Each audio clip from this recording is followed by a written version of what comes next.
গল্পকথন by Kallol chapter 2তে আমরা আজকে পড়ে শোনাব বিভূতিভূষণ বন্দ্যোপাধ্যায়ের লেখা বারিক অপেরা পার্টি। আপনারা জানেন আমাদের এই চ্যানেলে সবচেয়ে বেশি যে লেখকের গল্প পড়ে শোনানো হয়েছে সেটা হচ্ছে বিভূতিভূষণ বন্দ্যোপাধ্যায়। তার প্রায় 129টি গল্প এখন পর্যন্ত আমাদের এই চ্যানেলে রেকর্ড করা আছে। এই গল্পটি বিশেষ করে আমি বহুবার এর আগে পড়ার চেষ্টা করেছি বা পড়া শুরু করতে চেয়েছি, কিন্তু কোনো কারণে পড়া শুরু করতে পারিনি। যাই হোক, আজ পড়ে শোনাচ্ছি বারিক অপেরা পার্টি। সকালবেলা একজন কাঁচা পাকা দাড়িওয়ালা মুসলমান আমার সামনে এসে দাঁড়িয়ে বললে, সালাম বাবু। কে তুমি? আমার নাম বারিক মণ্ডল, বাড়ি চালদি। আপনার কাছে একটু আলাম। কেন? ধানি জমি কিনবেন? 50-এর মন্বন্তর তখনও উগ্র হয়ে ওঠেনি। দিকে দিকে ওর আগমন বার্তা অল্পে অল্পে ঘোষিত হচ্ছে। একটা ব্যাপার শেষ না হয়ে গেলে বোঝা যায় না সেটা কত বড় হলো। সবাই ভাবছে এই দুর্দিনের অভাব অনটন শিগগির কেটে যাবে। এই সময় ধানের জমি কেনা মন্দ নয়। সামনেই শ্রাবণ মাস, জল বৃষ্টিও বেশ হচ্ছে। কিনেই ধান রোয়া হতে পারে এবারই। চালের দাম 25 টাকা মণ, তাও সহজপ্রাপ্য নয়। কলকাতা থেকে বোমার ভয়ে পালিয়ে এসে বাড়ি বসে আছি। হয়তো কলকাতা শহর জাপানি বোমার ঘায়ে ছত্রাকার হয়ে যাবে। দেশেই থাকতে হবে বরাবর। দেশে ধানি জমির নিতান্ত অভাব। যা আছে তা নিয়ে কাড়াকাড়ি চলছে। বললাম, জমি কোথায়, কতটা? চালদির মাঠে। তা বলি আপনার কাছেই যাই, ওর জমির যদি দরকার থাকে। 7 বিঘে জমি বাবু। বিক্রি করবে আমাদের গায়ের সোনাই মণ্ডল। তুমি তার কেউ হও? না বাবু, ওর মধ্যে 2 বিঘে ভিটে জমি আছে। সেই জমিটুকুতে আমি খাজনা দিয়ে বাস করি। জমিটা কিনলে আমি আপনার ভিটের প্রজা হব। 2 টাকা করে খাজনা করি। ধানের জমিটা আমি সস্তায় করে দেবো বাবু। আমাকে ধানের জমিগুলো কিন্তু ভাগে দিতে হবে। আর আপনি যদি নিজে চাষ করেন তো আলাদা কথা। কলকাতা থেকে নূতন এসে বহুদিন পর দেশে বসেছি। জমি জমার ব্যাপার তত বুঝিনি। ব্যাপারটা তলিয়ে বুঝবার চেষ্টা করলাম। চালদির বারিক মণ্ডল আমার কাছে এসেছে কিছু জমি বেচতে। ওর জমি নয়, সোনাই মণ্ডলের জমি। ও এসেছে কেন? এতে ওর স্বার্থ কি? না, ও আগে থেকেই এই জমির অন্তর্ভুক্ত 2 বিঘে জমিতে বাস করে। জমি নিলে ও আমার প্রজা হবে এবং আমি ওকে ধানের জমির ভাগিদার করব। বেশ কথা। বারিকের চেষ্টায় ও আমার ইচ্ছায় 3 দিনের মধ্যে জমি কেনা হয়ে গেল। রেজিস্ট্রি অফিসে যে দলটি জমি রেজিস্ট্রি করতে গিয়েছিল, বারিক মুসলমান দেখলুম তার মোড়ল। মহা ফুর্তিবাজ লোক সে। আধবুড়ো লোক হলে কি হয়? দাড়ি নেড়ে নেড়ে পান খাচ্ছে, বিড়ি খাচ্ছে, বেগুনি খাচ্ছে, ফুলুরি খাচ্ছে। রেজিস্ট্রি শেষ হয়ে গেলে বারিক আমাকে ডেকে বলল, বাবু, একটুখানি দোকানে চলুন। কোন দোকান? জল খাবেন একটু? জল খাওয়ানোর প্রথা আছে এদেশে। যে জমি কেনে সেই মনের স্ফূর্তিতে সাক্ষী ও শনাক্তকারীকে মিষ্টিমুখ করায়। যে জমি বেচে সে তো রিক্ত হয়ে গেল, সে খাওয়াবে কেন? এই প্রথা তো এদেশে নেই। কিন্তু বারিকের আনাড়ি ধরনের বিনীত গ্রাম্য অনুরোধ এড়াতে না পেরে খাবারের দোকানে বসলাম। দাও, ও দোকানি, বাবুরি নিমকি স্যাঙ্গারা সন্দেশ দাও। আর ওই যে হেদে গোল গোল তোমার, ও কি বলে? ওই দাও 1 পোয়া। নুচি খাবেন বাপু? হাদে বাবুরি নুচি দাও 8খানা। ভাজা নেই? তা ভেজে দাও। 1.5 টাকা খরচ হয়ে গেল শুধু আমার পিছু। খাবার খরচ গেল টাকা 4। বারিক মহাফূর্তিতে 1 টাকার খাবার নিজেই খেল। সন্ধ্যা হয়ে গেল। সবাই মিলে অন্ধকারে বাড়ির দিকে রওনা হই। বারিক অন্ধকার পথে গান জুড়ে দিল চেঁচিয়ে, ওগো হরি বংশীধারী শ্যাম লটবর।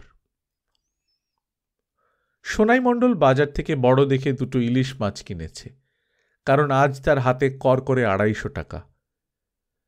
জমি ওরা নাকি খুব সস্তায় দিয়েছে আমাকে।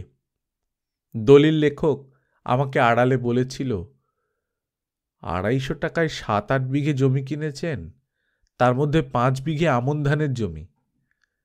সাব রেজিস্ট্রার বাবু এই দলিল এখন মঞ্জুর করলে হয়। দামটা কম বলে মনে হচ্ছে কিনা। যাই হোক, রেজিস্ট্রি হয়ে গেল, কোনো গোলমাল হয়নি। বারিক মণ্ডল বললে, বাবু আমাদের গাঁ আগে, তারপর আপনাদের গাঁ। এই অন্ধকারে যাবেন কি করে?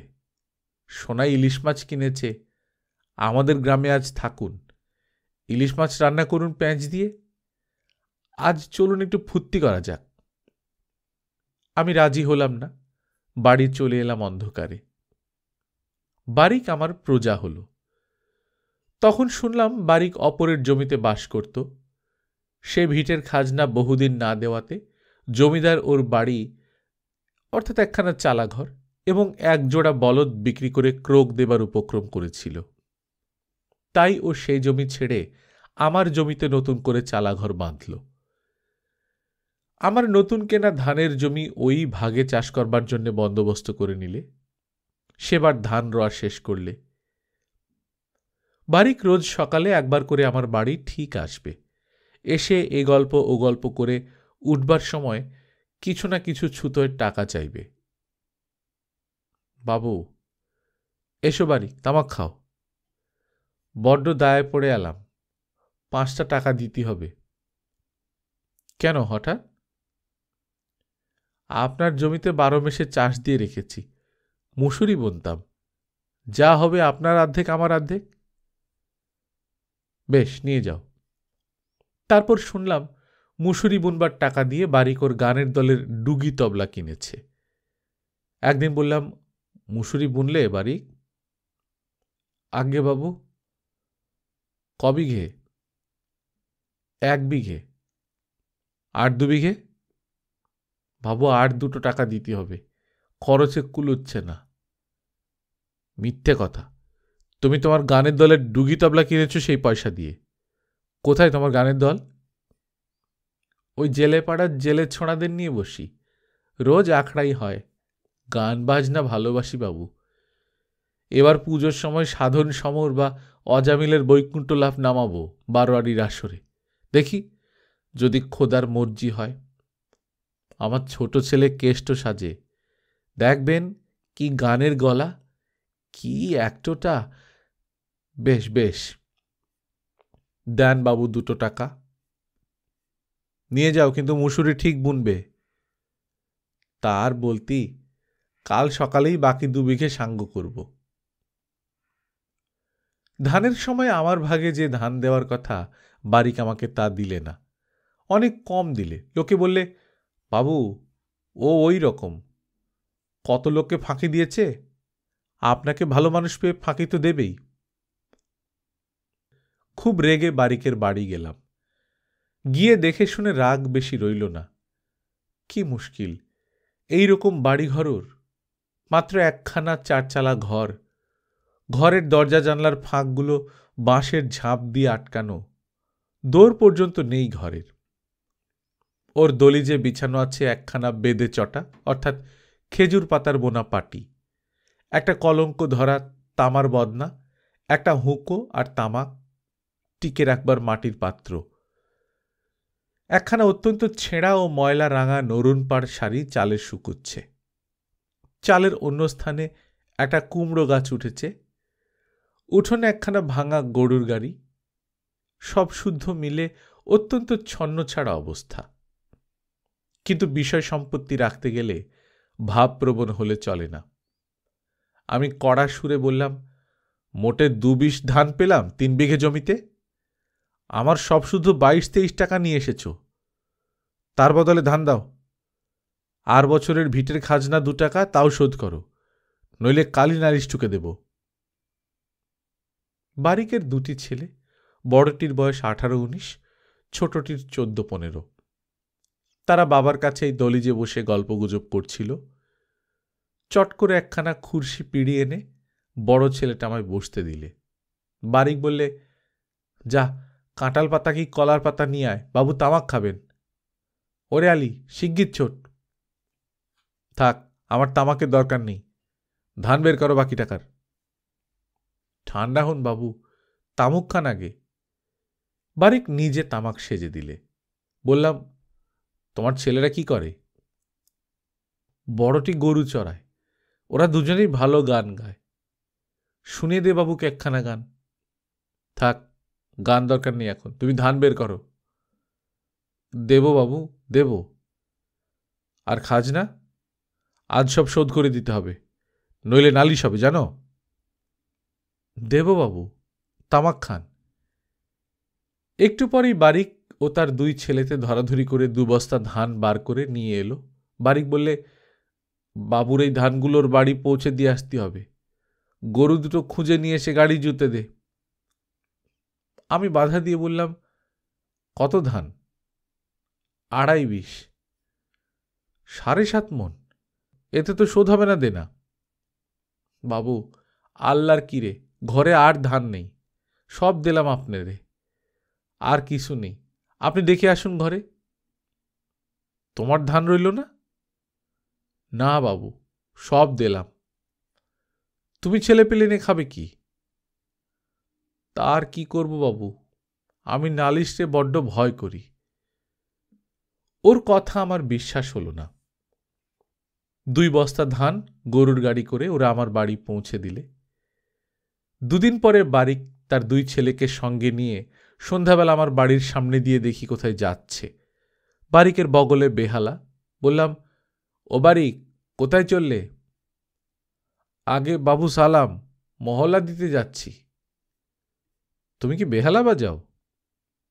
ওই অমনি একটু একটু, খোদার মর্জিতে। জেলে পাড়ায় ওদের দলের ঘরে একদিন বেড়াতে বেড়াতে হাজির হলাম। বাঁওড়ের ধারে একটা জাম গাছের ছায়ায় লম্বা দোচলা ঘর, কঞ্চির বেড়ার দেওয়াল, বসবার জন্যে খানচারেক পুরনো মাদুর, এক কোণে 2 জোড়া ডুগি তবলা, একখানা খোল, 1 জোড়া মন্দিরা, গোটা 2 থেলো হুঁকো টাঙানো বাঁশের খুঁটির গায়ে। জন 5-6 লোক জুটেছে, বাকি এখনো আসেনি। আমাকে ওরা সরবে অভ্যর্থনা জানালো। বটতলাতে বসলাম। সামনের বাঁওড়ের স্বচ্ছ জলে পদ্মফুল ফুটে আছে। লম্বা লম্বা জলজ ঘাসের মধ্যে দিয়ে সুঁড়ি বালিমাটির পথ গিয়ে জলের ঘাটে নেমেছে। পানকৌড়ি বসে আছে পাট শ্যাওলার দামে। ওপারে কাজী সাহেবের দরগা। ভাঙা পাঁচিলে মস্ত বড় জিউলি গাছ বেড়ে উঠে সমস্ত দরগা ঘরের উপর ঝুপসি ছায়া পড়ে আছে। আঠা ঝরে পড়ছে গাছটার কাঁধ থেকে, খানিকটা সাদা, খানিকটা লাল। আঠা ঝরে ঝরে দরগা ঘরের পশ্চিম দিকের পাঁচিলের কোণটা একেবারে ঢেকে গিয়েছে। দরগাতলার ঘাটে ওপারে আমিনপুর গ্রামের কৃষক বধূরা মাটির কলসি কাঁখে জল নিতে আসা যাওয়া করছে। একজন তামাক সেজে কলকে আমার হাতে দিয়ে বললে, তামুক সেবা করুন, একটা কলার ডাঁটা কিনে দেব? আমি তামাক খেতে খেতে বললাম, তা একটু গান বাজনা হোক শুনি। সে বললে, বারিক এখনো আসেনি, সে না এলে আরম্ভ হবে না বাবু। সে হলো বেয়ালাদার, এ দলই তার। এর নাম বারিক অপেরা পার্টি। বাহ, নাম দিয়েছে কে? বাবু, মোরা তো ইংরেজি জানি নে, অন্য যাত্রা দলের কাগজে যেমন লেখা থাকে তাই দেখে মোরা একটা মিল খাটিয়ে করেছি। ভালো হয়নি? একটু পরে বারিক এসেও সেই কথা জিজ্ঞেস করলে। আমি বললাম, নামের মতো একটা নাম হয়েছে বটে, খাসা নাম। গান শুনিয়ে দে, বাবুরি তামাক সেজে দে। ব্যস্ত সমস্ত বারিককে ঠান্ডা করে আমি তাকে বেহালা বাজাতে বললাম। ওর 2 ছেলে বেশ গান গায়। ছোট ছেলে কৃষ্ণ সাজে, বেশ কালো নধর চেহারাটি। তাকে বারিক বললে গান করে আমায় শুনিয়ে দিতে। সে রগে হাত দিয়ে তার স্বরে সোনাই যাত্রার এক গান আরম্ভ করলে। ওরে ও কিষান ভাই, আমি হেথা বলে যাই, গৌরেতে শোনো সেই বাণী। বললাম, বেশ বেশ, কৃষ্ণের গান? বারিক ধমক দিয়ে বললে, মানভঞ্জন পালার সেই গানখানা গা, আমার সঙ্গে ধর। বলে নিজেই রগে হাত দিয়ে আরম্ভ করলে। ধনী কি সুখে রাখিব পরাণ, কানু হেন গুণনিধি, গৃহে না আইল যদি, অঝরে বহিল দুলয়ান। লয়ান যে বহে যায়, গুণমণির বিরহ জ্বালায়, লয়ান যে বহে যায়। বারিক গান করে মন্দ নয়। খানিকক্ষণ বসে থেকে আমি চলে এলাম। জ্যোৎস্না রাত ছিল। বারিক কি আসতে দেয়? বসুন বসুন, চন্দ্রাবলীর গান একটা শুনে যান না, আমি নিজে শিখিয়েছি। রাত 11টার সময় দেখি বারিক আমার বাড়ির সামনে দিয়ে ছেলে দুটিকে সঙ্গে করে বাড়ি ফিরছে বন জঙ্গলের পথ দিয়ে। বারিকের বাড়ির চালদি গ্রামে।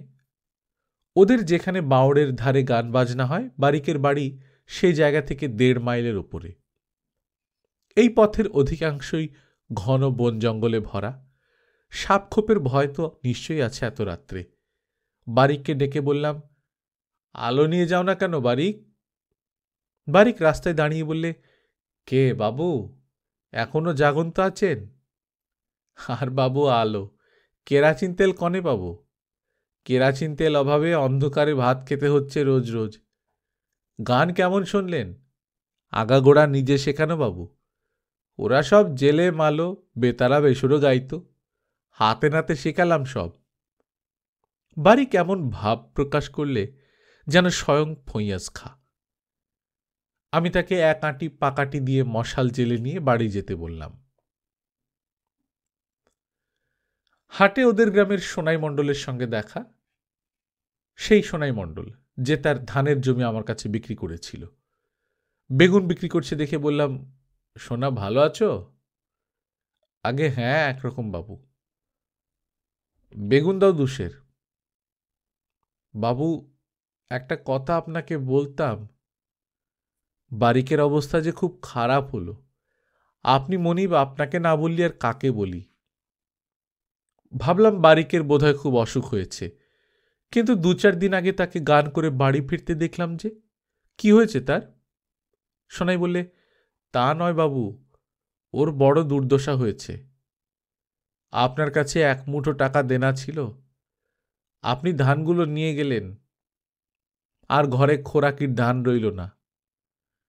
যার কাছে নেবে তারে আর ফেরত দেবে না, এই ওর দোষ। নইলে নাপিতের আর রামচরণ ময়রার গোড়া থেকে আর বছর সমানে ধার কর্জ নিয়েছে, একটি দানা শোধ করেনি। সেদিন নালিশ করে রামচরণ ময়রা ওর বলদ ক্রোক দিয়ে নিয়ে গিয়েছে গত সোমবারে। ধান কর্জ পাচ্ছে না কারো কাছে, একবেলা খেতে পাচ্ছে, একবেলা খাওয়া জুটছে না। বস্তুর আবানে ওর স্ত্রীর ঘরে বার হওয়ার উপায় নেই। ছেলে দুটো আহমদ দফাদারের বাড়ি ওবেলা 2 ভাত খেয়েছে, স্বামী স্ত্রীর বোধহয় খাওয়াও হয়নি আজ। আশ্চর্য হয়ে বললাম, সে কি কথা? গত সোমবারে ওর গরু ক্রোক হয়েছে বলছো? সেই সোমবার সন্ধ্যের সময় যে ওকে বারিক অপেরা পার্টির ঘরে মহা আনন্দে 2 ছেলেকে নিয়ে গান করতে দেখেছি। তা দেখবেন বাবু, ও যে ওই রকমই লোক। কাল কি খাবে সেই ভাবনা নেই, দেখুন গিয়ে 2 ছেলে নিয়ে বেহালা বাজাচ্ছে। ধান ঘরে নেই? ধান নেই ঘরে? 1 দানা নেই বাবু। ওর মহাজনের কাছে কর্জ করে না কেন? ওই যে বললাম বাবু, সেদিকে যাবার জো আছে। মহাজনের ঘরে 17 শলি ধান কর্জ নিয়েছিল, তার 1 খুঁচি ধান শোধ করেনি। দেনায় মাথার চুল বিক্রি। যার নেবে তারে আর দেবে না, কথার একদম ঠিক নেই। কেউ বিশেষ করে আর দেয় না। এর কিছুদিন পরে বারিক আমার কাছ থেকে 10টা টাকা নিয়ে গেল। কলাই বেচে টাকা শোধ করবে এই শর্তে তাকে টাকা ধার দিলাম। ক্ষেতের কলাই মুগ সব যে যার বিক্রি করে ফেললে। বারিক আমার সঙ্গে আর দেখা করলে না। একদিন হাটে খবর পেলাম বারিকের কলাই মুগ আহমদ দফাদার সব কিনে নিয়েছে। শুনে আমার ভয়ানক রাগ হলো। বারিকের বাড়ি পরের দিন সকালেই গেলাম। বারিকের প্রতিবেশী তোফাজ্জেল বললে, বাবু শিগগির যান, সে এখনো তার দলিজে বসে তামুক খাচ্ছে। আপনি যাচ্ছেন শুনলি পেলিয়ে যেতে পারে। পাওনাদার এলেই পালাবে, ওর স্বভাবই এই। বারিকের ঘর দোরের অবস্থা আরও ছন্ন ছাড়া। চালের খড় গত বর্ষায় পচে ঝুলে পড়েছে। উঠোনের মাঝখানে মুগ কলাই মারবার খামার। একপাশে ভুসি স্তূপাকার হয়ে আছে। গাড়ি গরু নেই উঠানে। বারিক আমাকে দেখে ভূত দেখার মতো চমকে উঠল, মুখ শুকিয়ে গেল। আসুন বাবু, সালাম, দলিজে উঠে বসুন। ওরে ও আলী, খুরশি পিড়িখানা বাবুরই পেতে দে। থাকবে পিড়ি, আমি এসেছিলাম তোমার কাছে। মুখ কলায় বিক্রি হয়েছে? হ্যাঁ বাবু। আমার টাকা দাও। টাকা এখনো মোর হাতে আসেনি বাবু। মিথ্যে কথা। কার কাছে বিক্রি করেছ? আহমদ দফদারের কাছে তো? সেই সংবাদ আমি রাখি। আহমদ কারো পয়সা বাকি রাখবার লোক নয়, টাকা বের করো। বারিক নির্বিকারভাবে আমার জন্য তামাক সাজতে লাগল। তামাক সাজা শেষ করে আমার দিকে কোলকে এগিয়ে দিয়ে বললে, তামুক সেবন করুন। আমার কথার উত্তর দাও। আপনি ন্যায্য বলেছেন। টাকা ওরা দিয়েছিল, তার সংসারের জ্বালা, সে টাকা মোর খরচ হয়ে গিয়েছে। তবলা ছাইতে খরচ হলো 3 টাকা। বেহালার তার এনেলাম মুকুন্দ তেলির দোকান থেকে। ওসব বাজে কথা শুনতে চাই না। খেতে পাও না, মহাজনের দেনা শোধ করবার ক্ষমতা নেই, তখন অত শখ কেন? বাড়ি ঘরের তো এই অবস্থা। গাড়ি গরু এসব কি হলো? আমার প্রশ্নের উত্তর দিলে ওর প্রতিবেশীদের মধ্যে কে একজন। আমার চড়া সুর শুনে অনেকেই জড়ো হয়েছিল ওর ঘরের সামনে। বললে, ওরে আর কিছু বলবেন না বাবু, লোকটার আর কিছু নেই। গাড়ি গরু এসব কি হলো? রামচরণ ময়রা গরু ক্রোক করে নিয়ে গেল, গাড়িও বিক্রি করে ফেলেছে আহমদ দফাদারের কাছে। গাড়ি গরু না থাকলে চাষার উঠোন মানায়? বলি, ও চাষা, বাবুর কাছ থেকে টাকা আনলি কেন যদি শোধ করতে না পারো? ভদ্রলোকের কাছে কথা ভাঙো কেন তুমি? একেবারে দশায় ধরেছে তোমার। স্যাঁ, জোর চুরি করা কেন?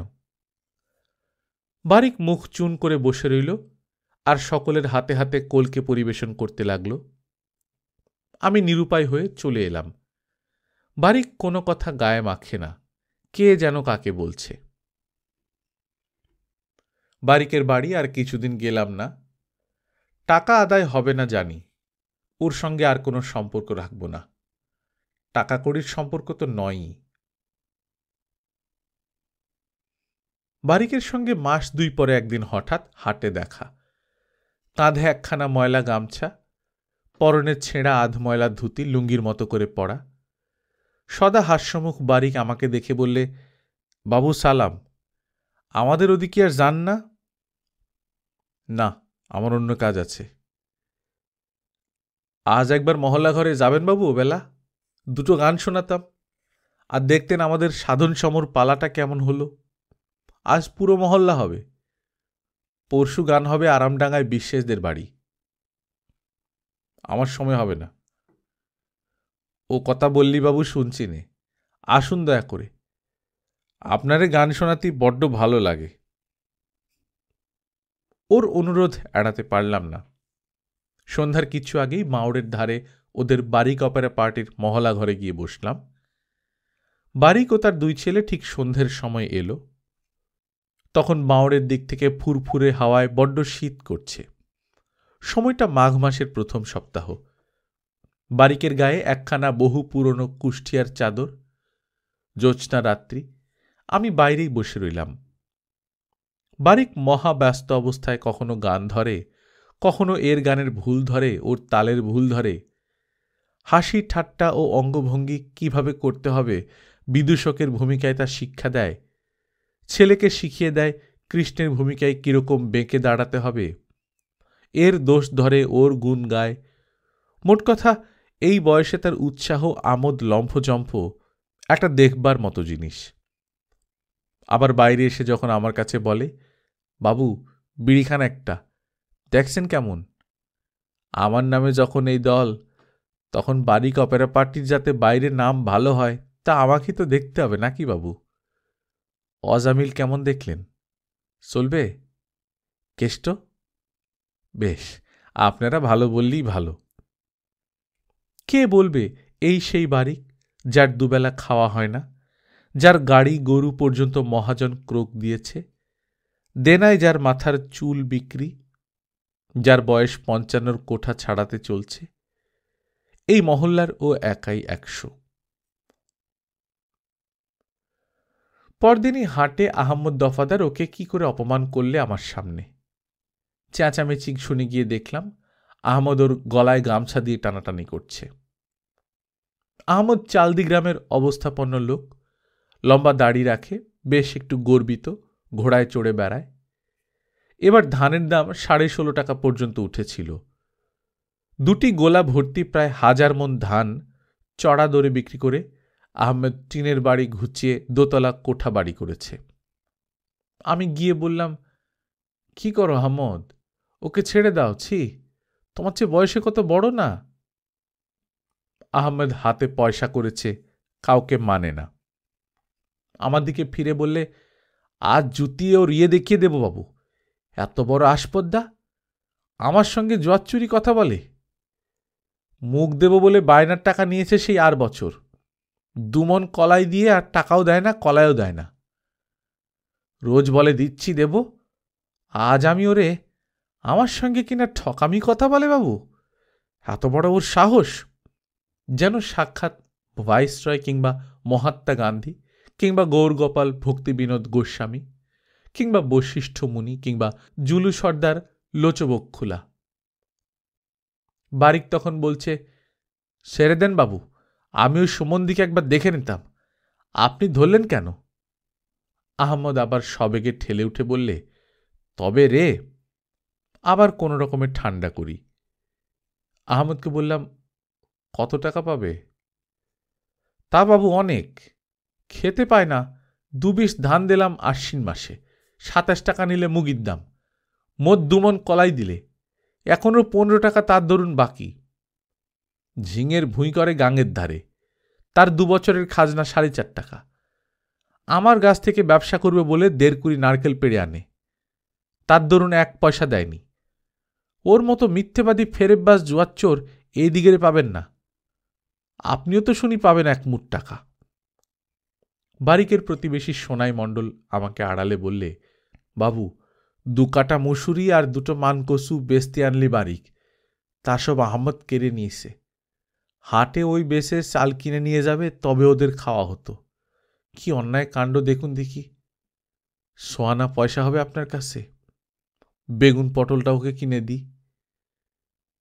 সেই দিনই রাত প্রায় 10টার সময় শুনলাম বারিক উচ্চস্বরে রাগিনী ভাসতে ভাসতে বারিক অপেরা পার্টির মহল্লা দিয়ে ফিরছে।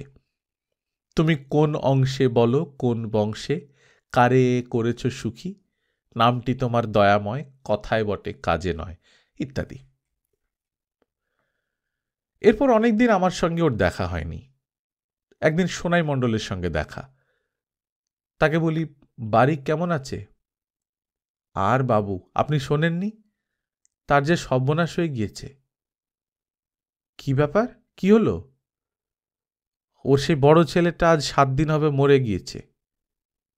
সে কি কথা, কি হয়েছিল? পুরনো জ্বরে ভুগছিল বাবু, পেটে পিলে, রোজ সন্ধেবেলা জ্বর হতো, ওষুধ নেই পত্তি নেই। জ্বর সেরে গেল তো পান্তা ভাত আর পটল পেঁয়াজ পোড়া খেলে। সেদিন রাত্রিরে জ্বর হয়েছে ওর সেই অপেরা পার্টি থেকে গান সেরে এসে, ভোরবেলা মারা গেল। কাফনের কাপড় জোটে না শেষে, এই তো অবস্থা।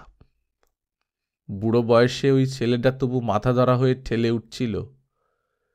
আর একটা ছেলে, সে তো বাচ্চা, তার ভরসা কি। অত্যন্ত মর্মাহত হলাম বলাই বাহুল্য। মনের কোণে ঘোর মিথ্যেবাদী জুয়াচ্চোর সদা প্রফুল্ল বৃদ্ধ বারিকের প্রতি একটু অনুকম্পার ভাব সঞ্চিত ছিল। কাল সকালে একবার বারিকের বাড়ি যাব। ভাগের জমি 2 বছর কেড়ে নিয়েছিলাম ওর কাছ থেকে, এবার ওর সঙ্গে আবার বন্দোবস্ত করব। পুত্র শোকাতুর বৃদ্ধকে সান্ত্বনা দেওয়া উচিত, সাহায্য করা উচিত। সেই দিনই রাত 10টা-11টা গোসাই বাড়িতে জন্মাষ্টমীর নিমন্ত্রণ খেতে যেতে যেতে শুনি কোথা থেকে বাঁশি, বেহালা, ডুগি তবলা ও মানুষের গলার একটা সম্মিলিত রব ভেসে আসছে।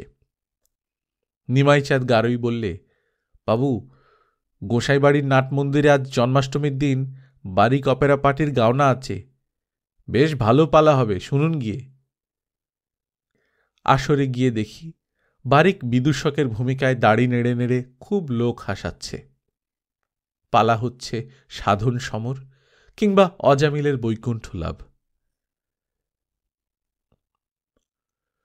গল্পকথন বাই কল্লোল চ্যাপ্টার 2-তে শুনছিলেন বিভূতিভূষণ বন্দ্যোপাধ্যায়ের লেখা বারিক অপেরা পার্টি। আমরা নিয়মিত গল্প পাঠ করে শোনাচ্ছি বিভূতিভূষণ বন্দ্যোপাধ্যায়ের অন্যান্য যেসব গল্প আমাদের চ্যানেলে পড়া হয়েছে, প্রায় 129টার মতো গল্প। সেই গল্পগুলো যদি আপনারা শুনতে চান, স্ক্রিনে প্লেলিস্টে দেওয়া আছে, সেই প্লেলিস্টে ক্লিক করে আপনারা শুনে নিতে পারেন। গল্প পাঠ ভালো লাগলে বন্ধুদের সঙ্গে শেয়ার করবেন। নিজে ভালো থাকবেন, আশেপাশের লোকজনকে ভালো রাখবেন। টাটা।